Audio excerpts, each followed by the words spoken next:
yang ditinggalkan adalah keburukan. Paling tidak Bapak Ibu, dikenang anak cucu kita besok, masyarakat kita ini adalah yang diingat mereka dari kita, kebaikan yang pernah kita lakukan selama hidup kita.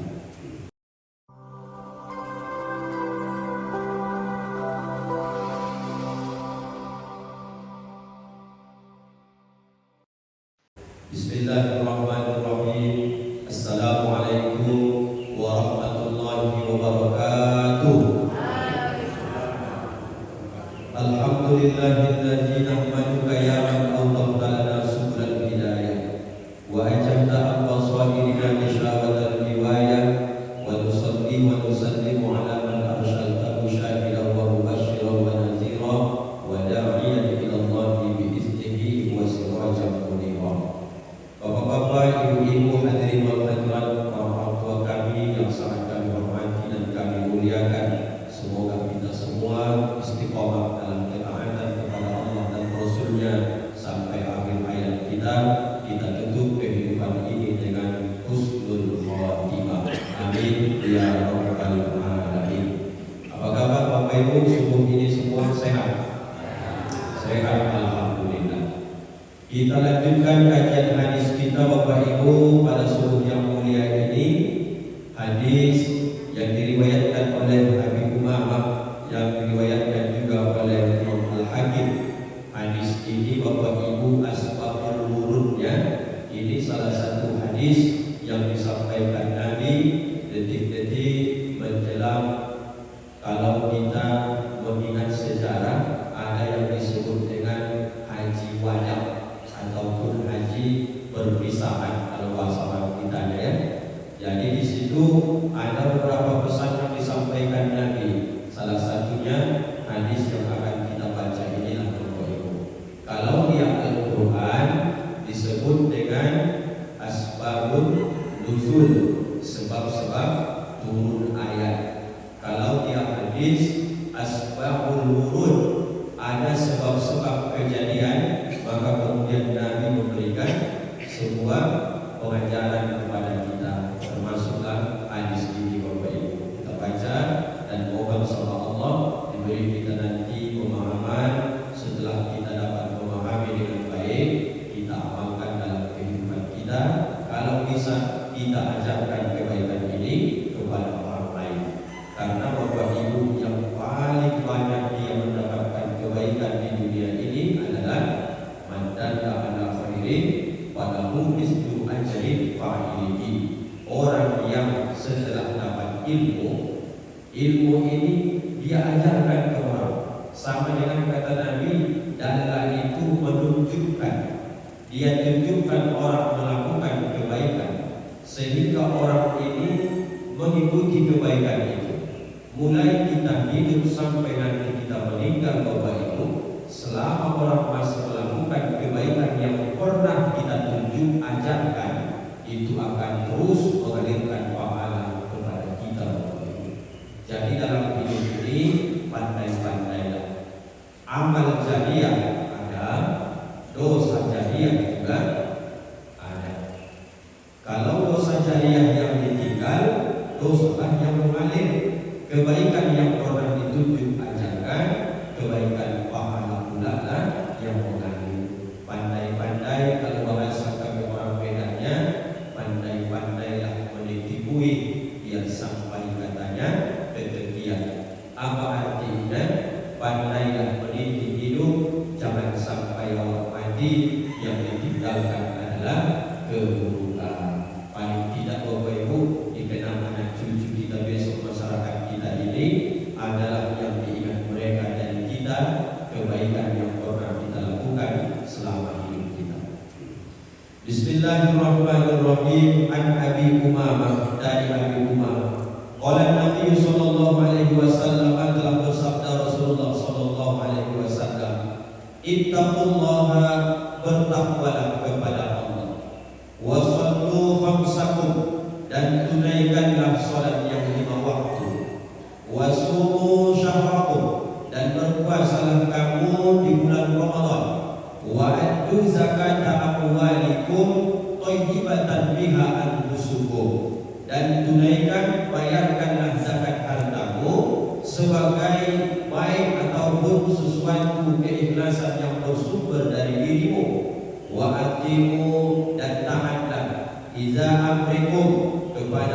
pemimpin-pemimpin di antara kamu, tadkhulu jannata rabbakum, tadkhulu jannata rabbikum, masuklah kamu ke dalam surga Allah Subhanahu wa taala. Rawahul Hakim, diriwayatkan hadis ini oleh Imam Hakim. Derajat hadisnya tidak sampai dia Bapak Ibu sahih, tapi dia masih status hasan sahih, masih bawah di sini. Yang pertama kata Rasulullah, Bapak Ibu, ittaqullah, bertakwalah kepada Allah. Kalau kita buat judul kajian ini wasiat-wasiat Rasulullah supaya kita masuk surga, sederhananya begitu. Wasiat-wasiat Rasulullah supaya kita masuk surga. Yang pertama kata Rasul, modalnya ittaqullah, bertakwalah kepada Allah. Kita kutip perkataan Sayyidina Ali karramallahu wajhah. Apa kutipannya itu? Orang yang bertakwa itu, kata Sayyidina Ali, Bapak Ibu, paling tidak 4 ciri harus ada dalam dirinya. Ini menunjuk nomor 4 ini tak ada rasanya masalah ya Bapak Ibu ya. Masalah juga ini. Tidak apa-apa. 4 begini, tidak apa-apa. Rasanya ini banyak yang dilarang. Dibuat jari begini. Kita kalau ceramah tidak mungkin menyebutkan nomor itu, tidak boleh memang langsung. Tapi poin ini kan tetap Bapak Ibu. Nanti kalau salah Ustaz diingatkan. Kata Sayyidina Ali, ada 4 ini Bapak Ibu yang menjadi ciri orang yang bertakwa. Kata beliau, at-taqwa'u minal khawfu minal jalil wal amalu bit tanzil wal qana'atu bil qalil wal istiqdadu liyaumir rahil. Yang 4 ini paling tidak harus ada dalam diri seseorang. Allah disebut, kata Sayyidina Ali, orang ini orang yang bertakwa. Yang pertama, inilah Bapak Ibu sulitnya, karena biasa kita pakai tangan, nanti dipotong orang pula, bahaya kita. Yang penting Bapak Ibu, tak ada maksud kita ke sana menunjuk nomor. Yang penting ini kajian kita harus kita sampaikan. Dari yang 4 ini, nomor 1, at-taqwa minal khawfu minal jalil. Orang yang bertakwa itu Bapak Ibu, orang tuaku semua, kata Sayyidina Ali, harus muncul dalam dirinya khauf, rasa takut, minal jalil, daripada yang maha jalil, yang maha mulia ini, yaitu Allah. Maksudnya Bapak Ibu, kalau saya takut kepada hewan binatang buas, katakanlah ini serigala, maka cara saya karena takut sama dia, maka saya berusaha menghindar dari serigala ini. Tapi takut kita kepada Allah malah bertolak belakang dengan takutnya kepada makhluk. Takutnya saya kepada binatang buas, saya menghindar. Takutnya saya kepada Allah, maka Bapak Ibu disuruh mendekat. Rasa takut inilah Bapak Ibu sehingga muncul dalam hidupnya, melahirkan yang disebut dengan al-muraqabah. Apa muraqabah itu Bapak Ibu? Merasa dirinya saking takutnya dalam hatinya, dia sedang berada dalam pengawasan Allah Subhanahu wa taala. Maka heran kita Bapak Ibu, ini terbagi menjadi 2. Kalaulah benar-benar pengawasan Allah ada dalam diri kita, mungkin saja kalau ramai seperti ini Bapak Ibu, bisa saja ibadah kita tunjukkan yang paling bagus. Ini derajat takutnya karena masih butuh penilaian orang. Bisa saja ketika ramai baik kita Bapak Ibu, tapi ketika kita sendiri, berapa banyak orang-orang yang ketika di kesendiriannya dia melakukan maksiat, dosa kepada Allah. Jadi yang pertama, orang bisa takut kepada Allah di kala ramai. Ada orang ketika sendiri dia maksiat kepada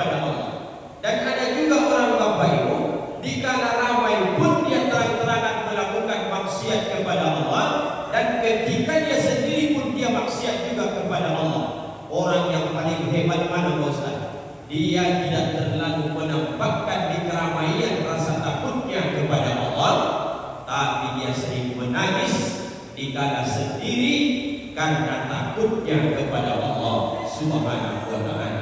Kapan terjadi itu Pak Ustaz?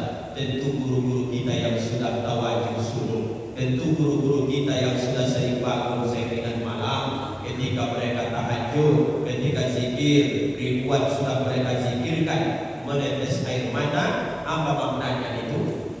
Dia semakin merasa hadirnya Allah dalam dirinya, merasa dia dalam hidup diawasi oleh Allah Subhanahu wa Ta'ala. Kenapa orang masih mau Bapak Ibu tengah malam meninjau sawit-sawit?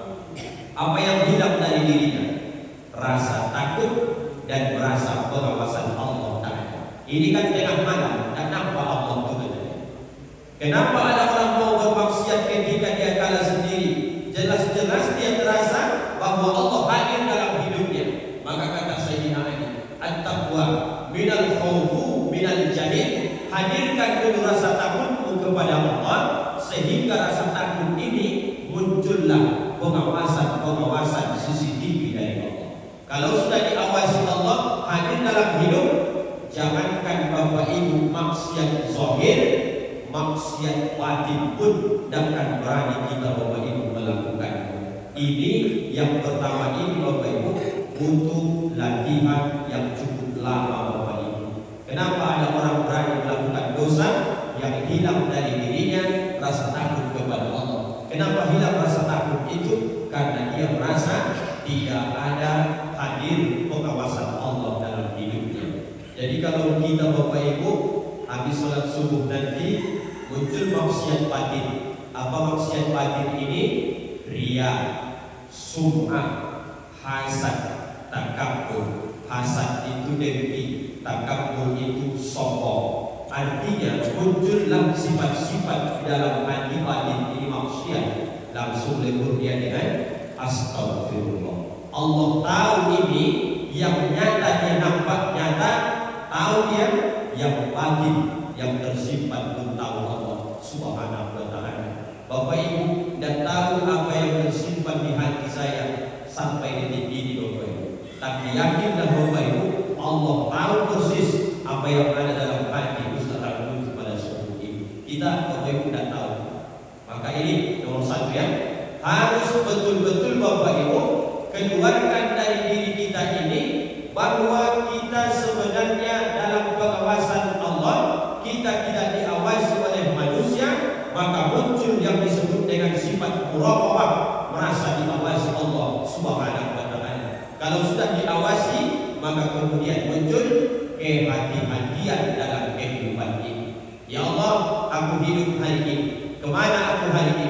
Kemana kaki ini melangkah? Kemana kaki ini akan kulambaikan? Dan kemana mata ini akan kugunakan? Kemana telinga ini dia akan mendengar?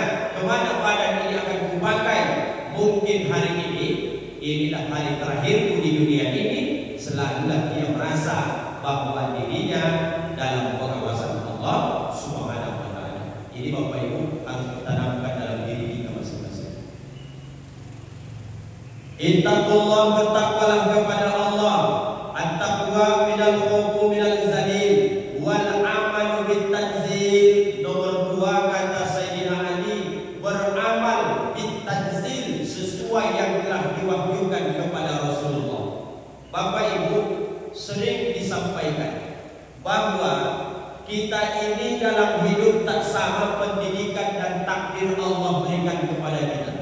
Ada yang paham agama, ada yang tidak paham agama, ada yang sempat takdirnya sekolah, ada juga yang Allah takdirkan tidak sempat sekolah dengan berbagai macam alasan, dan itu tak perlu kita sesali Bapak Ibu.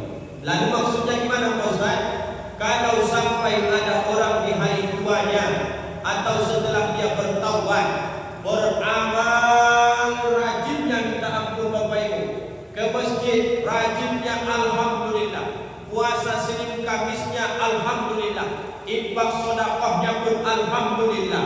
Tapi ingat Bapak Ibu, amalan salat, amalan puasa, infak sedekah kalau tidak didasari dengan bitanzil yang diajarkan, yang disampaikan disampaikan oleh Rasulullah, maka amal ini nanti bisa cacat dan bahkan tidak diterima Allah Subhanahu wa taala. Contoh kecilnya, Bapak Ibu setelah taubat rajin sholat, tapi mohon maaf Bapak Ibu, ilmu tentang masalah wudhu saja pun Bapak Ibu hendaknya tahu di mana cara beristinja yang benar.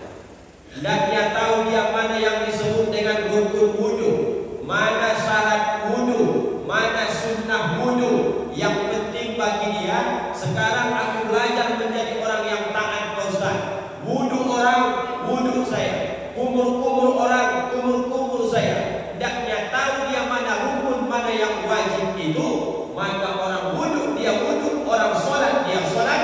Orang beramal seperti inilah Bapak Ibu yang disebut dengan amal yang mardud, amal yang ditolak. Apa sebab? Karena beramal ketiadaan pakai ilmu.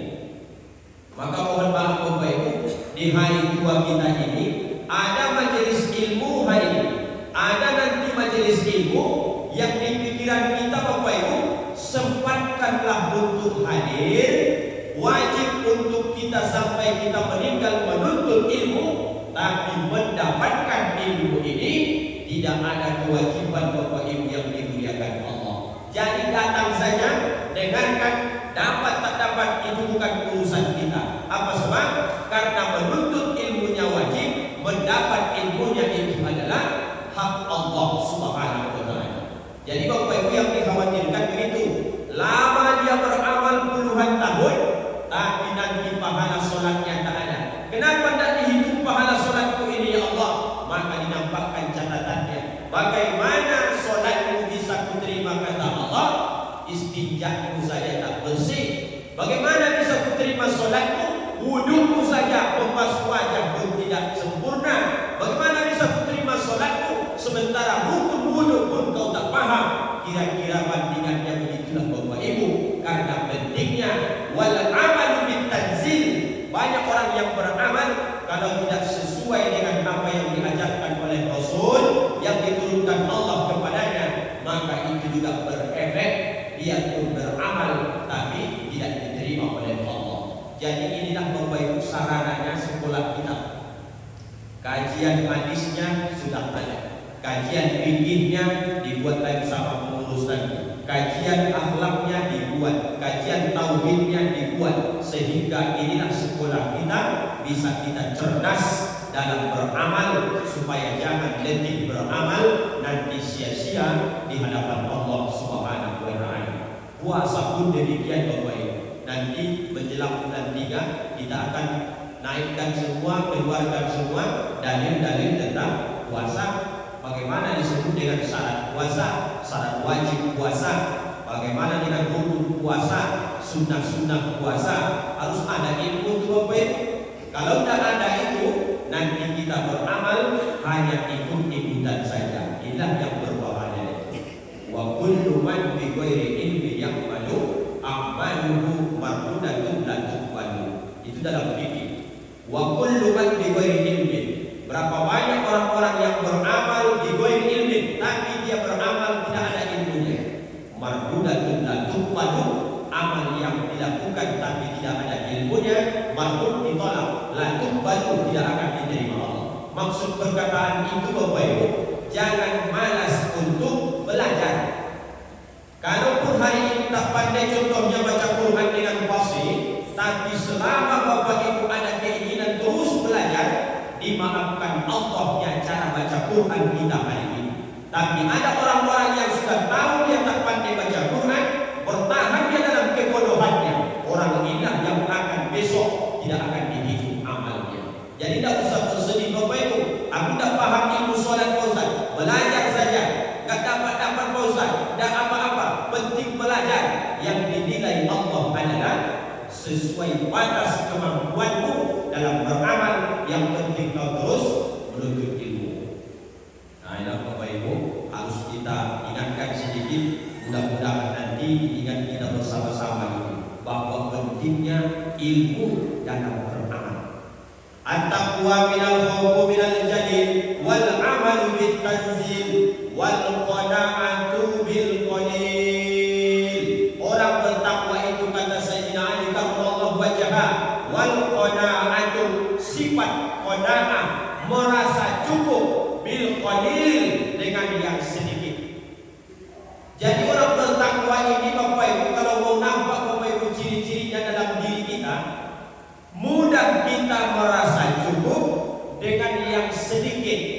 Dulu kita kaji hadisnya, warda bima qasamallahu, jadilah kau yang paling ridha menerima atas pembagian yang ditetapkan oleh Allah. Sekarang di takwa disampaikan Sayyidina Ali lagi, wal qanaatu bil qalil.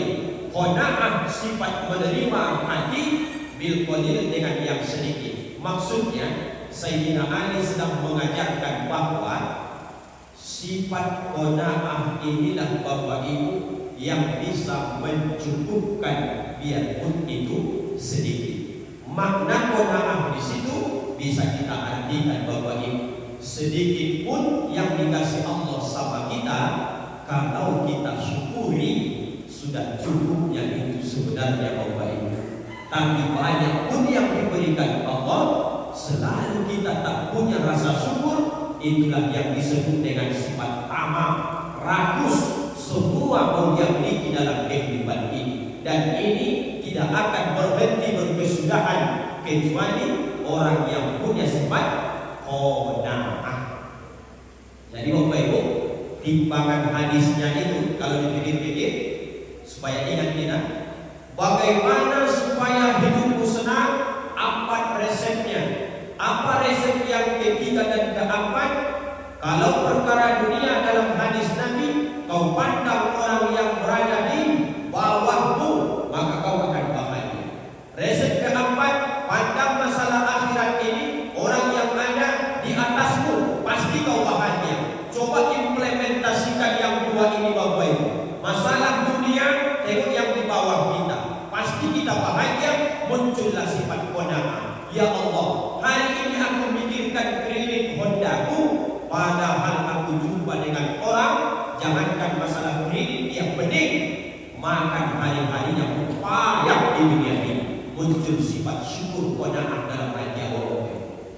Ya Allah, bagaimana diriku sekarang ini, penyakit banyak, asam urat datang, kepala pening, jantung pun dicek bermasalah, sedih, galau. Berjumpa dengan kawan-kawan di majelis ilmu, cerita dengan kawan sebelah, penyakit awak 3, penyakit kawan itu 10, itu pun belum selesai yang ceritakan sama kita.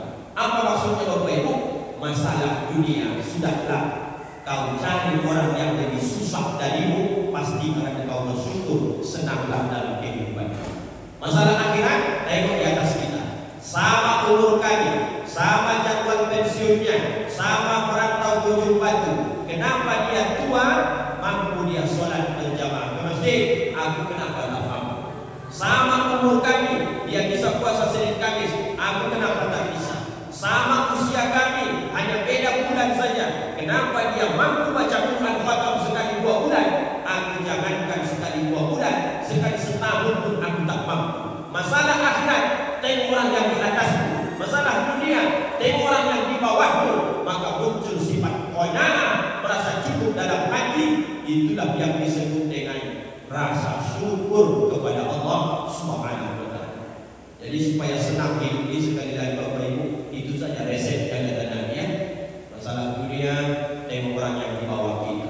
Susah kita hari ini, kita berkata dalam hati, ya Allah, pagi ini aku undang beras ke rumah yang mau dimasak tak ada, harus berhutang lagi di tetangga. Syukurkan, mungkin makan kita hari ini terancam. Kalau pergi ke Pekanbaru, jangankan makan mereka, tidur mereka malam itu tidak tahu kita di mana, terlantar. Kalau kita berpikir demikian, ya Allah terima kasih, biarlah hari ini aku susah makan, tapi aku bisa bernaung di bawah rumah, biar rumah ini berkontrak. Dibanding saudaraku, masih banyak yang lebih di dalam hidup di Bapak Ibu. Makanya sering awak kumpul begini majelis ilmu, tukar cerita, maknanya silaturahim dan isinya nanti banyak awak dapatkan. Salah satunya membuka pintu rezeki itu dalam hadis Nabi adalah peluang-peluang supaya jangan stres awak pikirkan dunia ini sendiri. supaya nanti Bapak Ibu bisa membandingkan dengan orang lain. Yang terakhir Bapak Ibu, at-taqwa minal khawfi minal zalil wal 'amalu bit tanzil wal qana'atu bil qalil wal istihdadul li yaumir rahil. Target orang yang bertakwa itu adalah istihdad, melakukan persiapan yaumir rahil, yaum hari rahil, hari akhirat. Jadi orang bertakwa ini hendaknya bercita-cita dia akan hidup di dunia ini 1000 tahun seperti cita-cita orang kafir dalam Quran. Kalau orang kafir itu cita-citanya karena rasa dia enak betul dunia ini. Orang namanya bebas, rasanya enak nikmat betul dunia ini. Maka dia bercita-cita dalam Quran itu, hidupkan kami 1000 tahun ya Allah. Orang yang bertakwa tidak ada cita-citanya begitu. Apa cita-cita orang bertakwa? Cita-citanya istiqdad. Ya Allah, sekarang aku sudah umur 50 tahun, bagaimana salatku? Allah, aku sudah berumur 50 tahun, bagaimana puasaku? Ya Allah, aku sudah berumur 60 tahun, bagaimana puasa Ramadanku? Aku masih ada yang belum diqada, bagaimana baca Quranku? Istiqdad, persiapkan diri masing-masing. Yaumir rahil, hari yang akan datang, hari kiamat. Kalau tidak kau siapkan dari sekarang, berarti ketakwaan itu masih belum tumbuh dalam hati kita. Persiapkanlah Bapak Ibu, baca Qurannya sudah bagaimana, sholat yang ditinggal waktu muda sudah diqada apa belum, puasa Ramadannya bagaimana, infak sedekahnya bagaimana. Di hari-hari kita penghujung usia ini kita targetkan. Ya Allah, aku sekarang sedang istiqdad. Apa istiqdad? Persiapan menuju kematian. Penutup Bapak Ibu, kita banyak menyampaikan di jamaah kita di Medan. Kalau kita sudah usia 40 tahun, sering kita ingatkan istiqdad salah satunya melembutkan hati. Salah satu yang paling mudah Bapak Ibu adalah menyiapkan kain kafan kita di rumah masing-masing. Apa Bapak Ibu? Menyiapkan kain kafan kita di rumah masing-masing. Yang belum menyiapkan, pagi ini nanti pergi ke pasar, cari kain terbaik, termahal dan juga tertebal. Tidak usah menunggu dari STM kita nanti, itu sangat tipis karena itu persatuan. Itu kan hanya insiden. Kalau tidak ada lagi, itu dipakai. Bagi diri awak Pak, pakai yang terakhir. Ambil ke pasar, ukur berapa tinggi kita, 1,66, jadikan buat angkat jari dari atas, katakanlah 180, berarti 3 lapis. Untuk kampanye segala macam itu 3 buat 10 meter Pak, dan cukup itu. Simpan di lemari. Baru wasiat. Apa wasiatnya? Wahai istriku, kalau aku meninggal besok, ini kain kafanku. Dan jangan lupa bagi yang sudah berangkat haji, berangkat umrah, jangan sampai hilang kain ihram. Nanti itu juga diselipkan bawah supaya apa Ustaz? Menjadi persaksian di hadapan Allah Subhanahu wa taala. Jadi begitu Bapak Ibu caranya ya. Istiqdad salah satunya, siapkan kain kafan kita masing-masing. Terima kasih Bapak Ibu. Ini yang pertama dulu masalah takwa, 4 ciri yang disampaikan oleh Sayyidina Ali karramallahu wajhahu. Mudah-mudahan panjang umur sehat badan. Insyaallah kita lanjutkan hadis ini di hari-hari yang akan datang. Terima kasih Bapak Ibu.